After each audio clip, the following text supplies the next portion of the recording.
Yeah, luckily, I'm a lot of things, but I'm not a people pleaser. But I know a lot of them, aka my husband. Don't let him know I said that, even though he's probably listening. So, what is a people pleaser, right? Someone who has emotional needs to please others, often as expense of their own needs and desires. They strive to make others happy and avoid conflict, which leads to them neglecting their own well being and boundaries.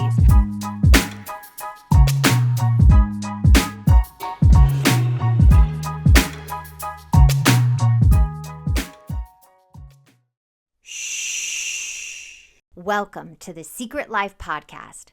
Tell me your secret. I'll tell you mine.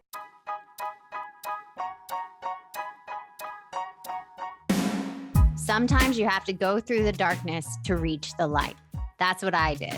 After 12 years of recovery in sex and love addiction, I finally found my soulmate, myself. Please join me in my novel, Secret Life of a Hollywood Sex and Love Addict, a 4-time bestseller on Amazon.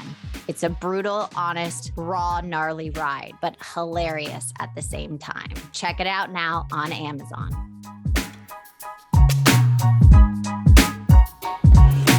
Welcome to Secret Life Podcast. I'm Brianne Davis-Gantt. Today I'm pulling back the curtains of all kinds of human secrets. We'll hear about what people are hiding from themselves or others. You know those deep, dark secrets you probably want to take to your grave? Or those lighter, funnier secrets that are just plain embarrassing? Join me each week as we take a deep dive into one subject matter, exploring the how, what, when, where, and why of it all. Get ready for a more focused, more revealing journey of the human experience. This is Secret Life, and I'm excited for you to join the ride. Today, we are talking about, dun dun dun, boundary setting for people pleasers. People pleasers, people pleasers. I am not one. Yeah, luckily, I'm a lot of things, but I'm not a people pleaser. But I know a lot of them, aka my husband. Don't let him know I said that, even though he's probably listening. So, what is a people pleaser, right? Someone who has emotional needs to please others, often as expense of their own needs and desires. They strive to make others happy and avoid conflict, which leads to them neglecting their own well being and boundaries. That's why I wanted to talk about this today. A lot of people around my life, a couple of my closest people, my husband, my sister, yes, I called them out, are people pleasers. They don't like conflict. They are codependent. They love to give so much of themselves to others and they neglect themselves. And then what happens? They have these horrible characteristics that they need to be liked. They have difficulty saying no. They prioritize other people. They fear rejection, low self-esteem, low self-worth, difficult setting boundaries. And I really wanted to help people set boundaries because I get it. Saying no is hard. I understand. It takes time. So let's do the signs. How are you a people pleaser? Here are the signs. You put other people's needs before your own. So if you are listening and you put other people's needs before your own, huge sign you're a people pleaser. Allow others to take advantage of your kindness. So if you just keep giving and giving and giving and giving and people keep taking and taking and taking and taking, and you don't ask for the equal amount, probably a people pleaser. You avoid conflict. That's how I know I'm not a people pleaser. I don't mind conflict. I'm like, let's do this. You ask my sister. I've been doing it since I was a child. Take care of others. You are usually a caretaker. You usually give too much of yourself. You love to take care of others. You get your worth in it. But there's a price you are paying because you don't take care of yourself. You feel guilty when you take care of yourself. So anytime you're like, my husband, I'll use him. He's going to kill me. He'll go get a massage. He'll be like, should I be getting the massage? And I'm like, get the fucking massage.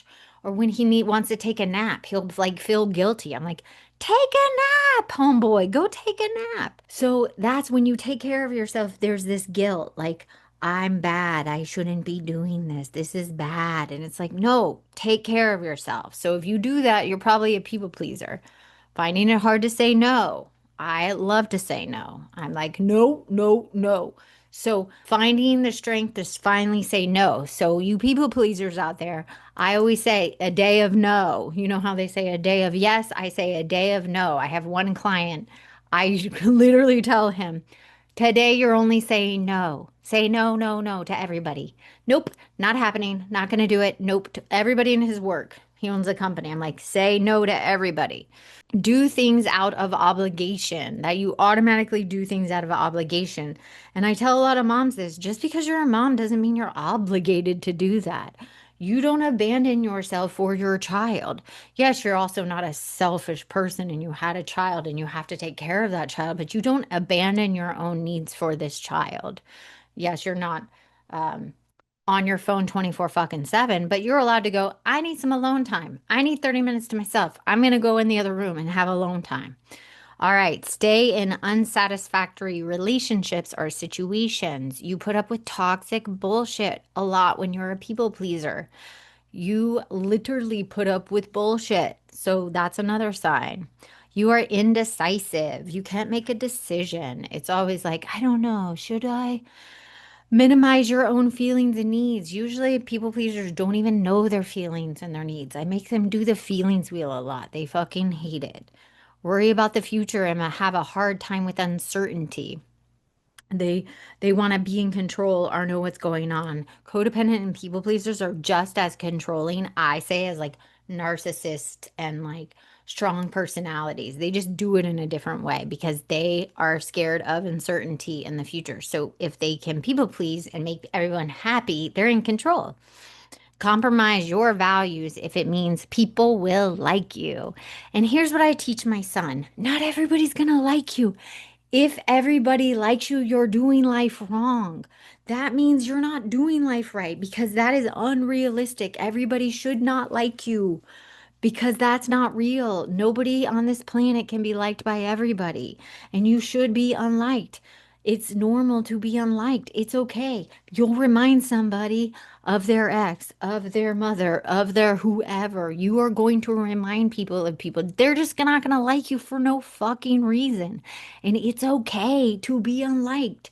It actually gives you some grit, some.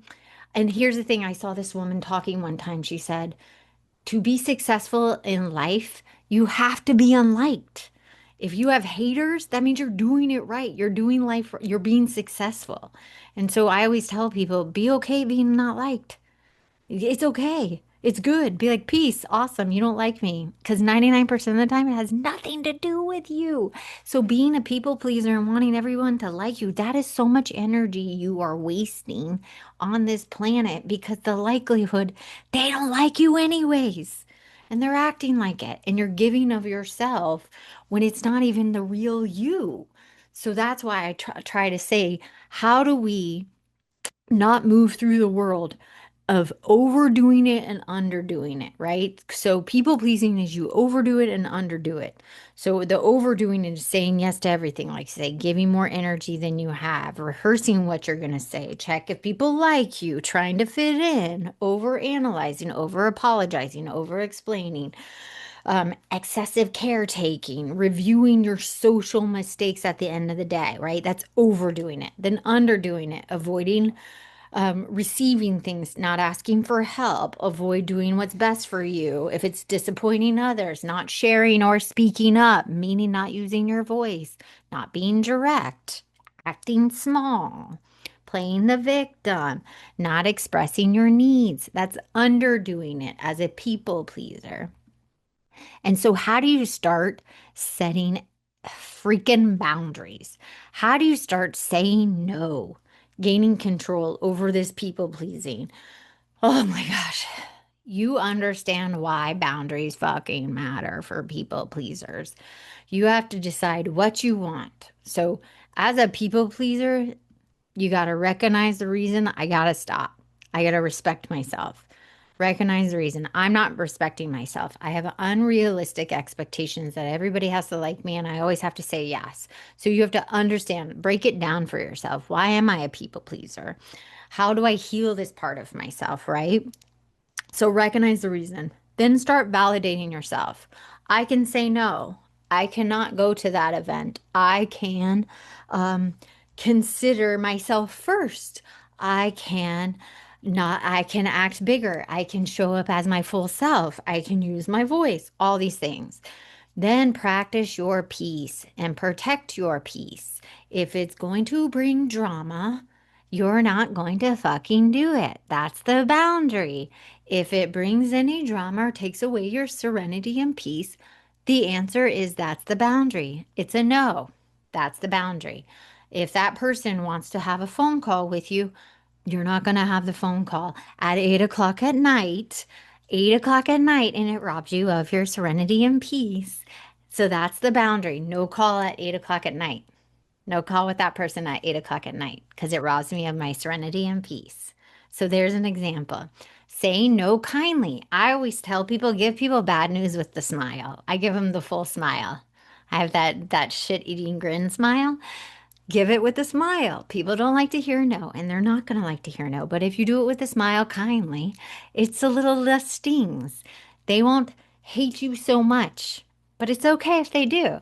But you're like, yeah, I can't do that, or no, that's not going to happen, or here's some bad news. I'm about to tell you something you don't like. That's a good way to start. I'm about to tell you something you're not going to like. And if you said yes, you can come back and say no kindly. I thought I could do this for you, but I can't. I thought I could lend you this money, but I actually don't have it. I thought you could stay here, but I realized I don't have enough space and it's not going to work out that weekend. You can say no kindly. You can reverse your yes for a no. Remove toxic relationships. A huge tip, a huge boundary. Remove toxic relationships. Get rid of them. Keep it simple. Get rid of any toxic relationship, anybody that brings drama. Introspect what matters to you. What matters to my life? I want kind people.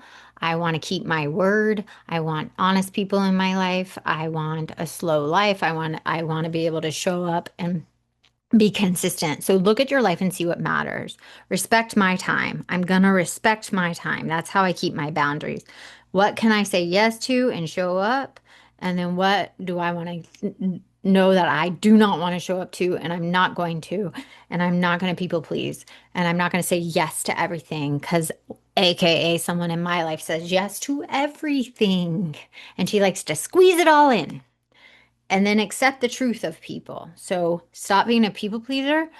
People show you who they are, so believe them. If they showed you it once, that's who they are, right? And of course, if they don't even take accountability and apologize, that's really who they are. And then lastly, stop apologizing unnecessarily. Stop apologizing.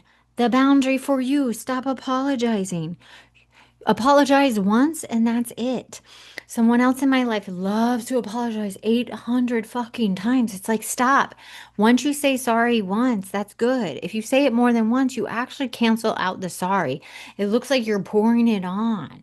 It looks like you're almost playing the victim to like overdo it. It actually makes the sorry like less potent, less real. So that is how you start setting boundaries and why it's important to have healthy boundaries and to hold them. You have to be consistent.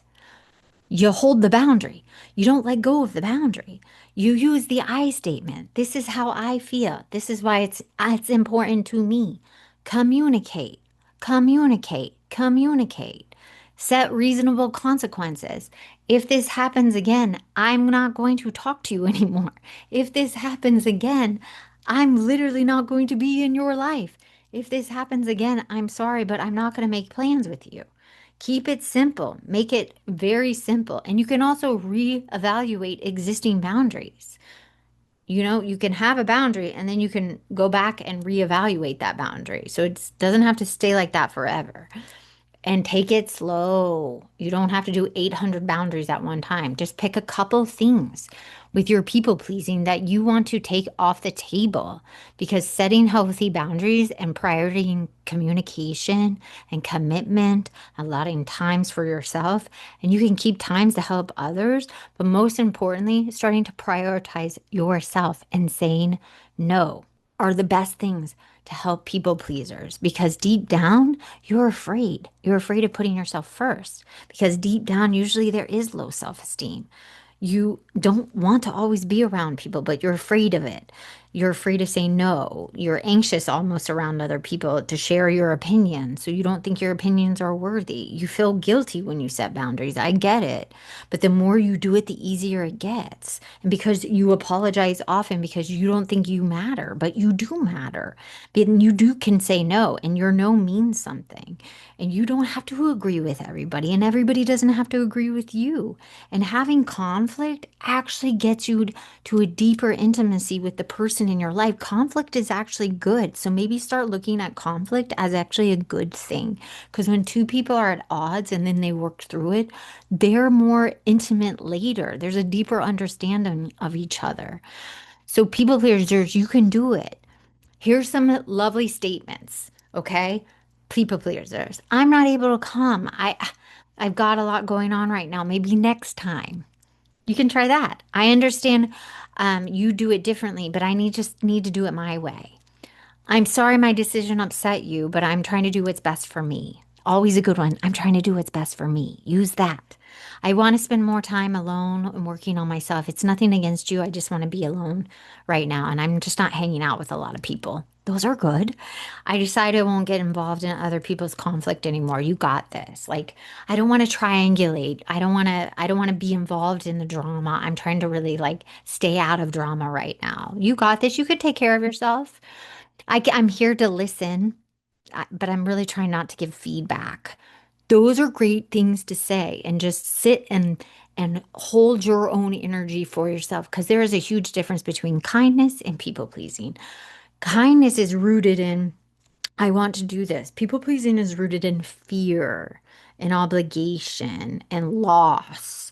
And it's like a transaction. So holding these boundaries holds yourself, holds the other person in their space, and there's autonomy. And you no longer enmesh and lose yourself in other people. So I hope these boundaries help you. Thank you for listening to Secret Life Podcast. Let me know if you want me to talk on anything else. And I hope you enjoy this episode. Send me your questions at secretlifepodcast@icloud.com. Until next time. Thanks again for listening to the show. Please subscribe, rate, share, or send me a note at secretlifepodcast.com. And if you'd like to check out my book, head over to secretlifenovel.com or Amazon to pick up a copy for yourself or someone you love. Thanks again. See you soon.